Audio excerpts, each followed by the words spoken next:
समृद्ध इतिहास आणि उज्ज्वल भविष्याची नवी दिशा म्हणजे वळसंग। सोलापूर जिल्ह्यात दक्षिण सोलापूर तालुक्यात वेगाने विकसित होत असलेलं एकमेव गाव वळसंग। सोलापूर पासून व स्वामी समर्थ अक्कलकोट नगरी पासून फक्त 15 मिनिटाच्या अंतरावर असलेलं एकमेव गाव वळसंग। सोलापूर युवक काँग्रेसकडून मुख्यमंत्री देवेंद्र फडणवीस व धीरेंद्र शास्त्रींचा निषेध करण्यात आला। यावेळी युवक काँग्रेसच्या कार्यकर्त्यांनी मुख्यमंत्र्यांच्या कार्यक्रमात घुसण्याचा प्रयत्न केला, मात्र पोलिसांसोबत झटापटी झाली आणि हा प्रयत्न अयशस्वी झाला। यावेळी युवक काँग्रेसच्या पदाधिकाऱ्यांनी मुख्यमंत्री फडणवीस चले जाओ अशा घोषणा दिल्या। छत्रपती शिवाजी महाराज यांच्या संदर्भात वादग्रस्त वक्तव्य करणारे धीरज शास्त्री यांच्यावर कारवाई होत नाही। भाजप सरकार छत्रपती शिवाजी महाराज यांचे नाव घेऊन सत्तेवर आले आणि महाराजांबद्दल वादग्रस्त वक्तव्य करत आहे। फडणवीस मुख्यमंत्री असताना देखील त्यांच्यावर कोणतीच कारवाई केली नाही असे सांगत युवक काँग्रेस अध्यक्ष गणेश डोंगरे, अनंत मेत्रे, महेश लोंढे आदींनी आंदोलन केले।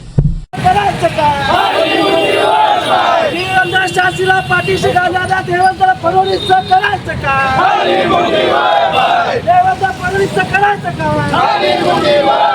युवक काँग्रेस, युवक काँग्रेस, या धीरेंद्र शास्त्रीला पाठीशी घालणारा फडणवीसचं करायचं का? या धीरेंद्र शास्त्रीला पाठीशी घालणारा भाजप सरकारचं करायचं का?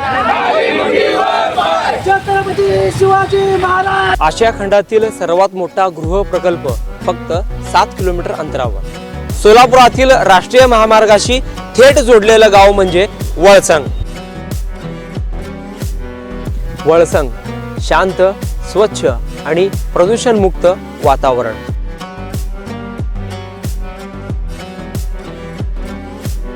जिथे वाढता विकास आणि भविष्यातील गुंतवणुकीची उत्तम गॅरंटी मिळणार आहे।